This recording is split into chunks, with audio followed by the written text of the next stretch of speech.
Upkeep for Monday, February 15th, 2021. That's right. It's all of the magic news you need in 10 minutes or less. And my favorite way to start an episode of the Upkeep, as you know, Megan, is by saying BANS!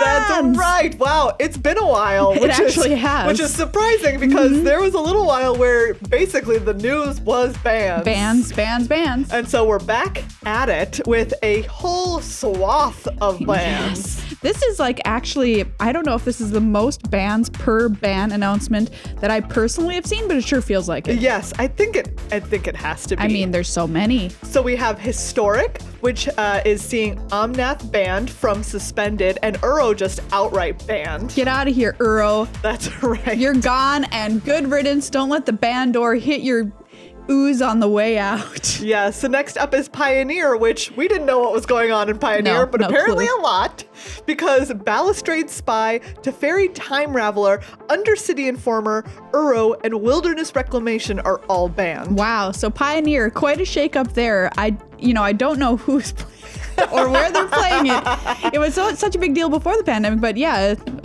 don't play those cards anymore. Yep. Modern is seeing bans for Field of the Dead, Mystic Sanctuary, Simian Spirit Guide, Tybalt's Trickery, and Uro. Wow, Uro just getting cold banned out of all of these formats. Yep. Sorry, buddy. Also, notably, they're shutting down that Tybalt's Trickery nonsense before it can get out of hand. Yeah, absolutely. And then we're seeing some control lands in Field of the Dead and Mystic Huge. Sanctuary.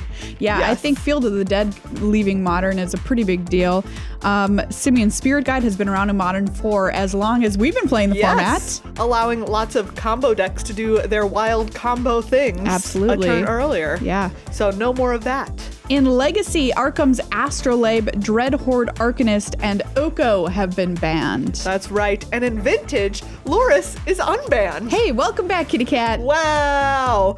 Not only bans, but there's also a rules change announcement. Ooh. So this has to do with Cascade, which lots of people were wondering if this was coming. Were they just going to ban the problematic cards, or were they going to change Cascade? And the answer is they're changing it.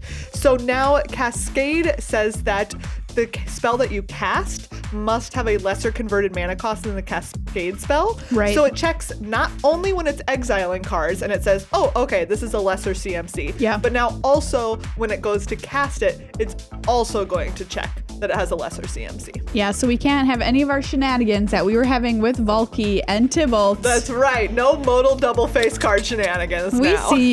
see you. Yeah, we speculated about that getting changed back on Good Luck High Five when Valky was previewed. So pretty cool. Some other very exciting news. There's another Arena Open coming this very weekend. I'm so excited. And it is sealed. I'm so excited. Yay, we finally get a limited format in an open weekend. Now, it's not draft day 1, sealed day 2, or whatever, reverse of that, draft day or sealed day 1, draft day 2, that a lot of people would expect to mirror a GP. But you know what? We take our wins where we can get them. They're giving us sealed. They say they don't yet have the technology to have a draft pod set up where they don't know how many people are going to enter the event and then make pods of 8 or whatever. So hopefully one day they solve that. But sealed coming up this weekend. Day 1, best of wins, 7 wins or 3 losses, whichever comes first, or best of 3, whatever your flavor you want. Kaldheim sealed, that's 4 wins or 1 loss. That's right. Woo. Day 2 is a best of 3 Kaldheim sealed. You do get a new card pool. It costs 22,500 gold or 4,500 gems. So a little bit of the bump up there just because it's a sealed format. Very interestingly, it is open deck building, meaning that you can make changes to your deck between matches. Oh, interesting. So that's different than a GP. Yeah, absolutely. And other competitive events. Yeah. And of course, as always, 6 or 7 wins on day 2 gets you cash. Nice. 5 wins or more gets you a spot in the March Strixhaven Qualifier weekend.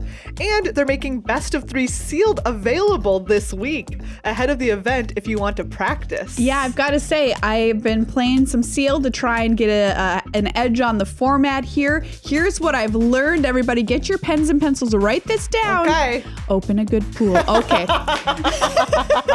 All right there. Real hot take from Maria. Yep, absolutely. More sealed action here in this next piece of news. The March Strixhaven Qualifier weekend is the first competitive sealed deck event event for Arena. Yes, that's super exciting. So we're seeing really cool. Limited become more of Arena's gameplay options for all these competitive events, which is so cool. Yeah. It is phantom sealed, so you're not going to have those cards added to your collection. And it is open deck building also. Wow. Super cool. Really happy to see Limited coming to these competitive events. Like you said, hopefully draft in the future, but I will settle for this right now.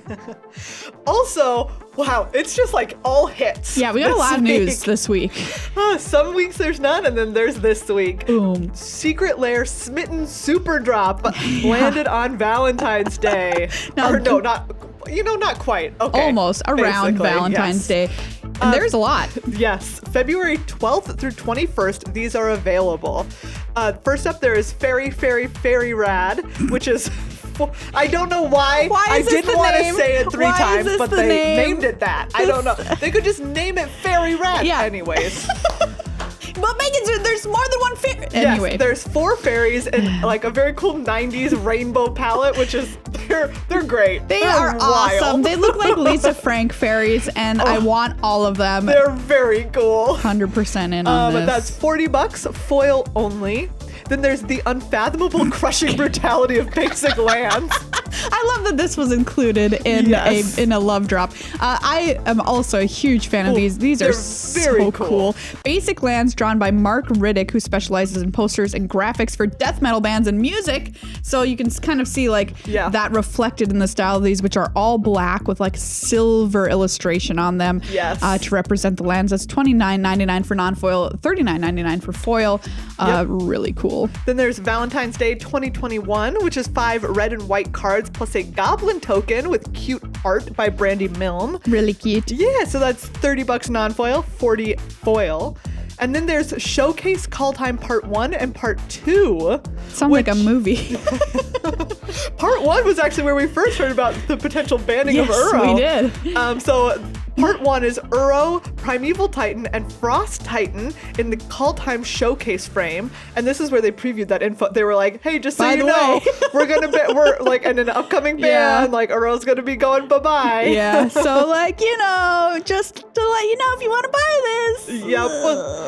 And then Part 2 is Croxa, Grave Titan, and Inferno Titan in the Call Time Showcase frame. Yeah, once again, very beautiful. I love that Call Time Showcase frame. All of these drops within this super drop, I think are pretty big hits. They are all gorgeous. Yes, and you can get them all for $260, which is a $50 savings. If you are super into all of them, you can get that bundle.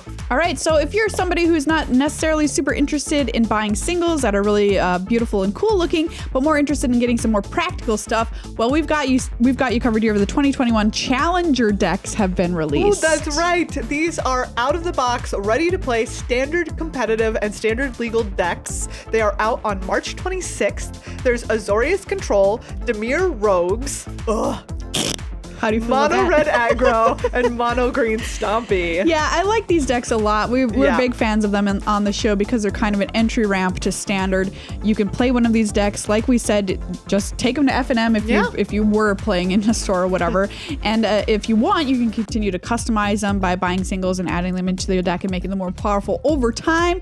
They're a great way to get involved in standard from just like basically opening it up and playing. And hopefully over on our channel, we'll be able to crack open a couple of these and play them against each other to get a feel for them. Yeah, 100%. Well, that's all of the news we have for you on the Upkeep this week. Tons of big stuff happening.